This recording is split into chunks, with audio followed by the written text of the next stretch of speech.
Hello everyone, I am Assistant Professor Jayendra Patel from Mechanical Engineering Department, Mahatma Gandhi Institute of Technical Education and Research Center, Navsari. This is the second lecture on the directive principle of the state policies topic, and in this lecture we are going to discuss about the amendments as well as the implementation of the directive principle of the state policies.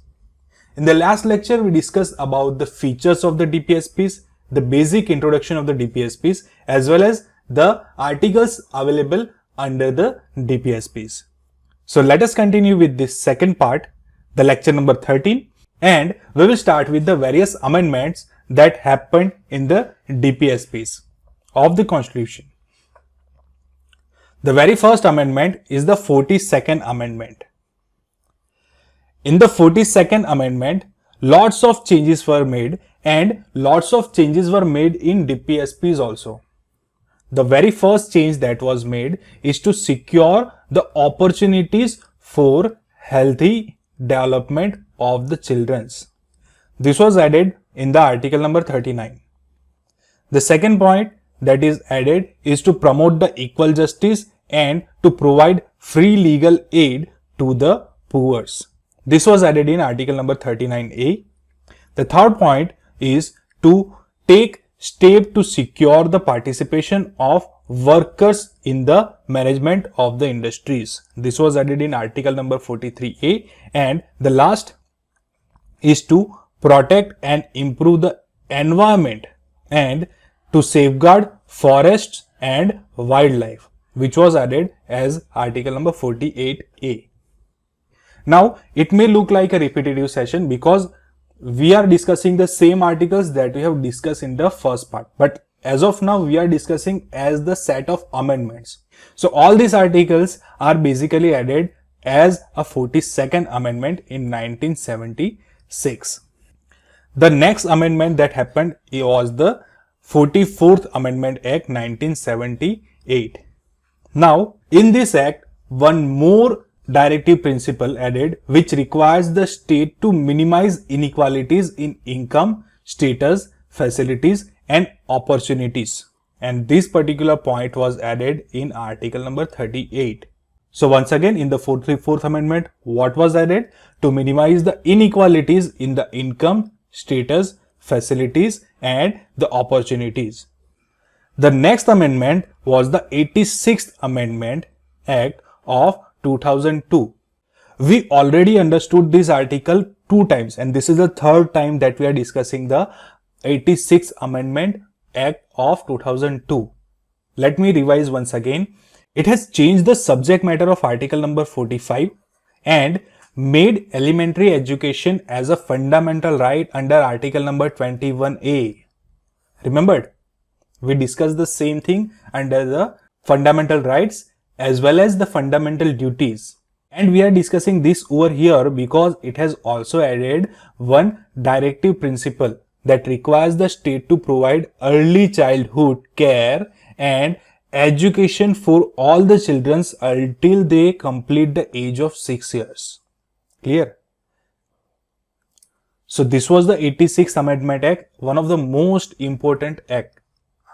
Now, the next amendment is the 97th Amendment Act 2011. Now, in this act, it added a new directive principle relating to the cooperative societies. It promotes the voluntary formation, autonomous functioning, democratic control and the professional management of the cooperative societies. And this was the article number 43B. We already discussed the same article. So this was added in the 97th Amendment Act 2011. So total 4 amendments were done in the DPSPs. Remember all these 4th amendment. And as I told you, the 3rd amendment that we discussed, the 86th amendment, is one of the most important amendment because it is a repetitive one जो हमारा relevant है और सभी जगह पे आ रहा है. So please remember this amendment. Now let us understand the importance of the directive principle of the state policies. Although we know that these DPSPs are non-justiciable in nature, but as a citizen of India, a citizen should be aware of them. Because article number 37 says that कि principles are the fundamental in the governance of the countries. The objective of the DPSPs is to better the social and economic condition of the society so the people can live good life. So the knowledge of the DPSPs help the citizen to keep a check on the government that they are doing right or wrong.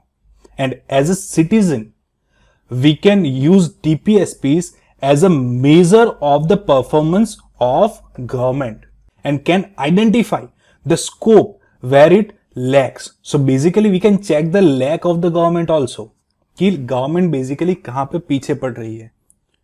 Clear? Now as a person we should know this provision because ultimately these principles act as a measuring scale to judge the law that governs them. Moreover, it also constrains the power of the state to make the harsh laws. Over here, I have used the term harsh laws. It doesn't mean with the bad laws या फिर कोई खराब laws के meaning में नहीं लिया है. I am just trying to say that कि जो स्टेट लॉज बनाते हैं वो बेसिकली डीपीएसपीस के अगेन में नहीं होने चाहिए. That's it. Clear?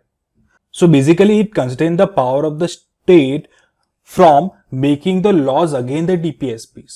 And as of now, I am recording the lecture. There are various interpretation and there are various judicial reviews has been done. Supreme Court ने भी कई cases देखे हैं DPSPs के बारे में. And it is now settled principle that balancing between the DPSPs and fundamental rights is necessary. Okay. ये दोनों के बीच में बैलेंसिंग अब नेसेसरी हो गया है, इंपॉर्टेंट हो गया है. ऑल्सो ये भी सेटल हो चुका है कि non following certain directive principle would directly और indirectly affect the fundamental rights which is considered as one of the most essential part of the constitution. Also MC चांगला जो कि हमारे फॉर्मल CJI रह चुके हैं यानी कि formal chief justice of India रह चुके हैं. His opinion is that if all the principles are fully carried out by the country, our country would be indeed a heaven on the earth. The India would then not only democracy in the political sense, but also the welfare state looking after the welfare of its citizens. So you can understand from this statement that how important DPSPs are and how important the balance between DPSPs and the fundamental right is. Now, on that statement, let us understand what is the difference between fundamental rights and the DPSPs. So, let us check out the difference. It may be important from the examination point of view. So, the first difference is that the fundamental rights are negative as they prohibit the state from doing certain things. Now, fundamental rights are basically available for the individual as well as the societies. Okay, and they are available against the states. Many rights are available against the states. So basically they are negative in nature and they prohibit the state from doing many things. Now, on the other hand, the directive principle of state policies, यानी कि DPSPs are basically positive as they require the state to do certain things. वो particular state को कहता है कि you should do certain things and in this particular way. So basically they are positive in nature. The second difference is they are justiciable. The fundamental rights are justiciable. So they are basically legally enforceable by the court in case of the violation. On the other hand, DPSPs are non-justiciable. That is, they are not legally enforceable by the court on their violation. अगर कोई भी इसका violation करेगा, it is not like कि आप court में जाओ और उनका जस्टिस आपको मिल गया. Okay, they are completely non-justiciable. Though there are some laws available that are made based on the directive principle, उनमें आपको जस्टिस मिलेगा. लेकिन जो DPSPs को इंप्लीमेंट ही नहीं किया गया है या फिर अगर आप सिर्फ DPSP के बेसिस पे आप कोर्ट में जाना चाहो तो it is not a valid point. The third difference, it aims to establishing the political democracy in the country. And in other hand, the DPSPs aim to establish the social and economic democracy in the country. The fourth difference is the fundamental rights have a legal sections. On the other hand, DPSPs are the moral and the political sanctions. The next difference is the fundamental rights basically promote the welfare of the individuals. They promote the welfare of individuals. So basically we can say that they are the personal and individualistic. In the other hand, DPSPs promote the welfare of the community. They deals with the community, a set of people. So we can say that they are societarian या फिर they are socialistic. The next difference is that the fundamental rights do not require any legislation for their implementation. They are automatically enforced because they are justiciable in nature. So they are automatically enforced and they do not require any kind of laws or acts to be created. Clear? While DPSPs की जो बात करें, they basically required a legislation on their implementation. So we can say that कि उनको implement करने के लिए acts या फिर laws या फिर policies बनानी पड़ती है. Clear? They are not automatically enforced. Constitution में लिखा है तो automatically enforce हो जाए ऐसा नहीं है. Clear? In the other hand, Constitution में लिखा है इसलिए fundamental rights automatically implement हो जाते हैं. And the last difference is, for the fundamental rights, the courts are bound to declare a law violative of any of the fundamental rights as unconstitutional and invalid. यानी कि कोई भी fundamental right अगर किसी law के कारण unconstitutional हो जाए या फिर invalid हो जाए, in that case that particular law is a violative, यानी कि उस particular law को cancel करना पड़ेगा. Clear? But in case of DPSPs क्या होता है? The court cannot declare a law violative of any of the directive principle as unconstitutional and invalid.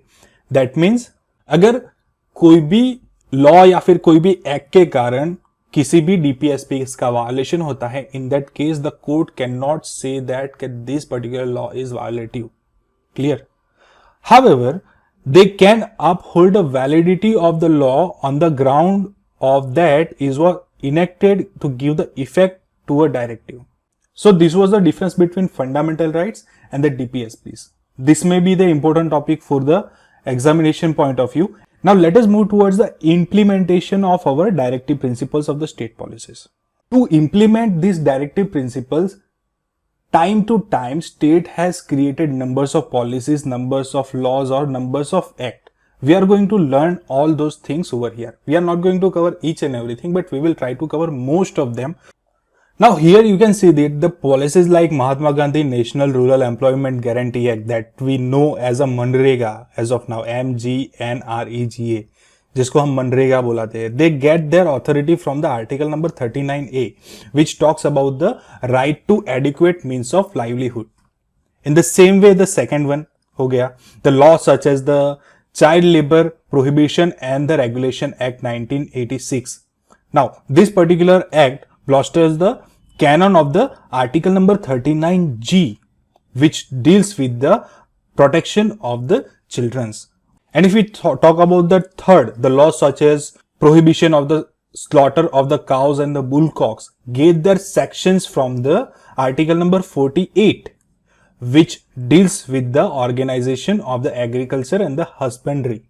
And the implementation of article number 41, 42, 43A is also done by the various acts that are available over here. Like the first one, the Workmen Compensation Act, Minimum Wages Act, Industrial Employment Standing Order Act, the Factories Act, the Maternity Benefit Act, and lots of acts. These are just an example of the acts. Now, if we talk from the 1950s, the 1950s was the implementation year of the Indian Constitution. And since 1950s, the successive government that the center and in the state have made numbers of laws and formulated various programs for implementation of the directive principles of the state policies. For example, the Planning Commission. It was established in 1950s. And the aim of the Planning Commission is to take up the development of the country in a proper and planned manner. The successive 5-year planning commission, यानी कि पंचवर्षीय योजना जिनको हम बोलते हैं. So this successive 5 years plan commission was aimed at securing the socio-economic justice and reducing the inequalities of the income as well as status as well as the opportunities. Okay, so पंचवर्षीय योजना basically इन्हीं को ध्यान में रखते हुए बनाई गई थी. And finally in the 2015 the planning commission was changed by the NITI Aayog. ये वर्ड आपने कई बार सुना होगा, NITI Aayog. Basically NITI Aayog is the national institution for transforming India. The national institution for transforming India. It was created in 2015, which was basically the replacement of the planning commission that was established in 1950. So from 1950 to till the date, we are continuously progressing to reduce all these things and to implement DPSPs in a proper and planned manners. And to implement these DPSPs, our government has done too many things, like to improve the rural areas. There are almost all the state have passed the land reform laws to bring the changes in the agrarian societies and to improve the condition of the rural masses. This measure includes the abolition of the intermediaries like जमींदार हो गए, जागीरदार हो गए, इनामदार हो गए, इन सभी को abolish कर दिया गया. Tenancy reforms like security of the tenure, fair rents, ये सभी चीजें इंप्लीमेंट की गई. The third thing is imposition of the ceiling of and land holding. That means जो भी आप लैंड होल्ड करते हो, जितनी भी जमीन आपके पास है, उनकी एक पर्टिकुलर अपर लिमिट तय की गई कि उनसे ज्यादा आपकी जमीन नहीं होनी चाहिए. Fourthly the distribution of the surplus land among the landless labours. जो भी एक्स्ट्रा लैंड है उनको लैंडलेस लेबर्स को ट्रांसफर करना यूज करने के लिए. And finally the fifth one, cooperative farming को प्रमोट किया गया. So this all acts were done to improve the rural areas. Secondly, for the labour sections there are minimum wages acts available, the payment of the wages act available, the payment of the bonus act is available, the contract labor regulation and the abolition act is there, the child labor prohibition and the regulation act is there. In 2006 the government has banned the child labor also. Okay, and there are numbers of things, these are just the example, there are numbers of things available in the labor section also, because this is the vast majority. Remember that labor doesn't mean the labor section. Okay, it is also deals with the workmen, that means the employees के साथ भी deals करता है. Okay, there is a specific definition of the labor and the workmen in the Indian constitution. In the same way, for the women workers, there are acts like the Maternity Benefit Act, the Equal Remuneration Act, and further for the cottage industries, there are numbers of industrial boards and industrial corporation were established, like Khadi and Village Industries Board, Khadi and Village Industries Commission, Small Scale Industry Board, Small and National Small Industries Corporation, Handloom Board, Handicraft Board हो गए, Coir Board हो गया, Silk Board, and there are numbers of board that are dedicated for the cottage industries, जो सिर्फ cottage industries के बारे में ही सोचते हैं, that are available in the rural areas. अगर रूरल एम्प्लॉयमेंट की बात करें तो उनके लिए भी numbers of acts are available, numbers of programmes are available, like the community development programme है, the hill area development programme है specifically for the hill area, the drought prone area programmes available है, minimum needs programme है, integrated rural development programme, Jawahar Rozgar Yojana हो गई, स्वर्ण जयंती ग्राम स्वरोजगार योजना, संपूर्ण ग्रामीण योजना, national rural employment guarantee programme हो गया. So all these programmes are available for the rural employment, dedicated to the rural employment. अगर हम conservation and the development of the forest की बात, over here we are having the wildlife protection act and the forest conservation act. Now this both are basically enacted to safeguard the wildlife and the forest respectively. And further we are having water and air acts. These have been provided for establishment of the central and the state pollution control board, which are basically engaged in the protection of the improvement of the environment.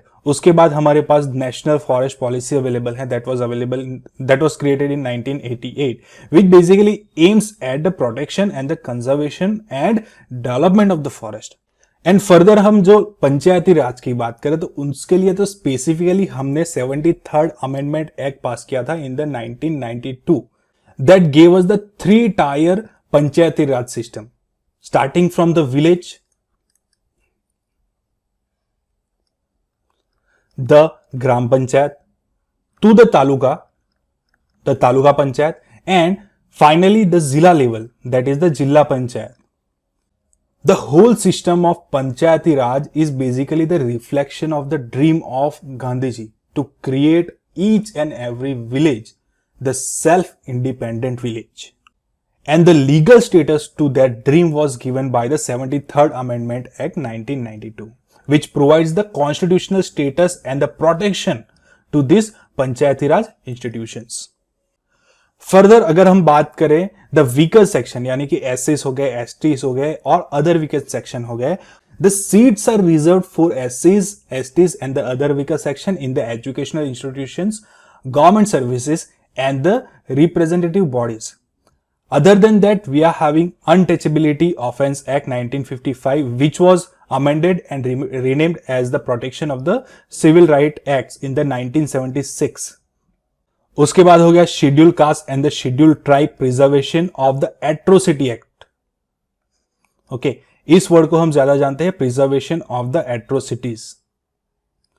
ये basically act है for the Scheduled Caste and Scheduled Tribe Act 1989. उसके बाद specifically in the 65th constitutional amendment act 1919 there are total 2 commissions were established, the National Commission for the Scheduled Caste and the Scheduled Tribe.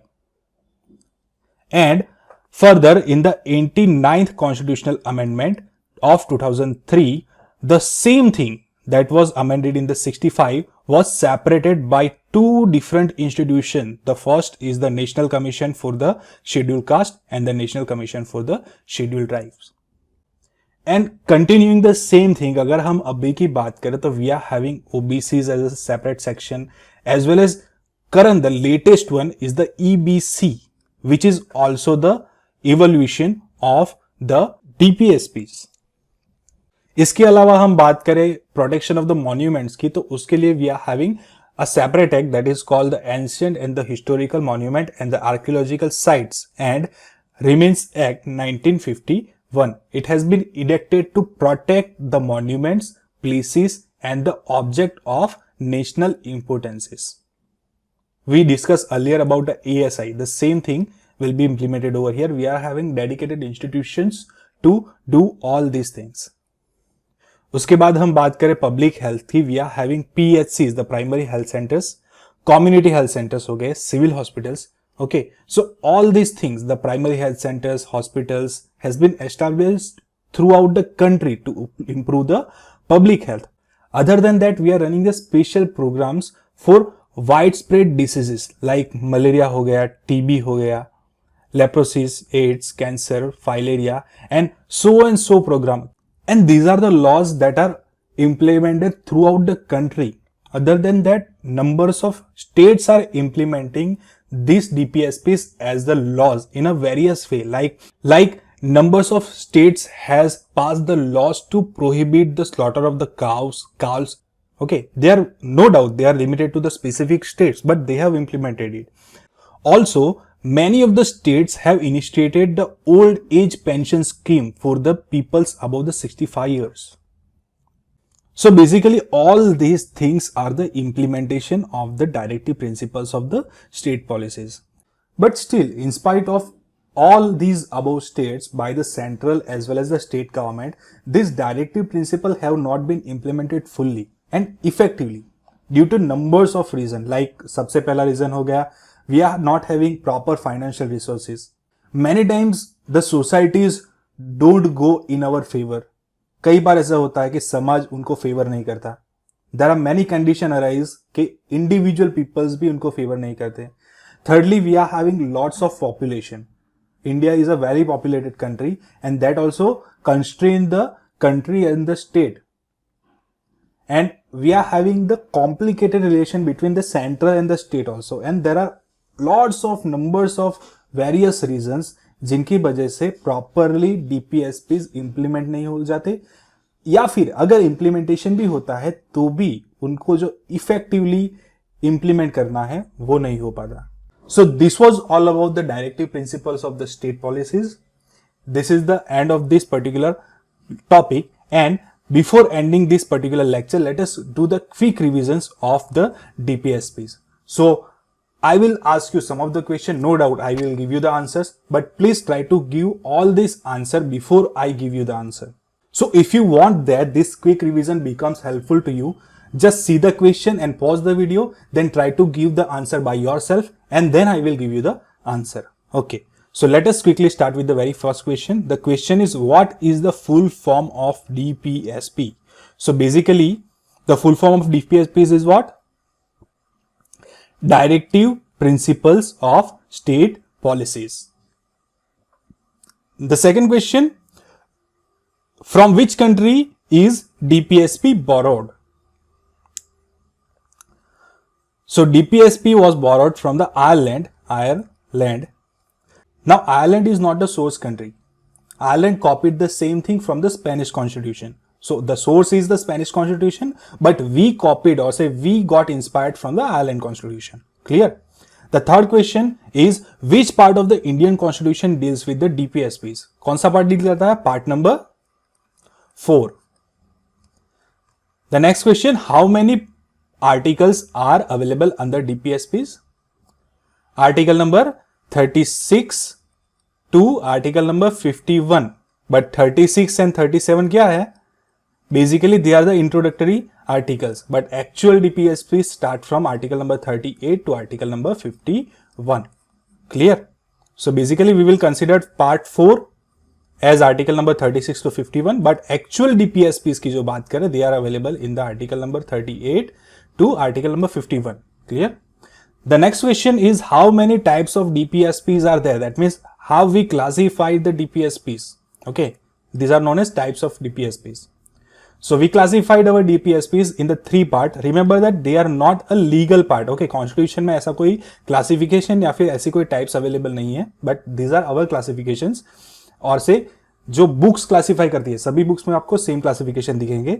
The first part is the socialist. Second part is the Gandhian principles, and the last part are the liberal principles, or say liberal and intellectual principles. The next question is, are DPSPs justiciable? The answer is no. They are non-justiciable in nature, like fundamental duties. Fundamental duties are non-justiciable in nature also. And fundamental rights are justiciable in nature. Remember that. Okay. The next question is, who described DPSPs as the novel feature of the Constitution? The answer is Dr. B.R. Ambedkar. So I think कि आपको सभी short questions के answer properly आ गए होंगे. With that I am concluding this lecture. Keep learning. Have a good day.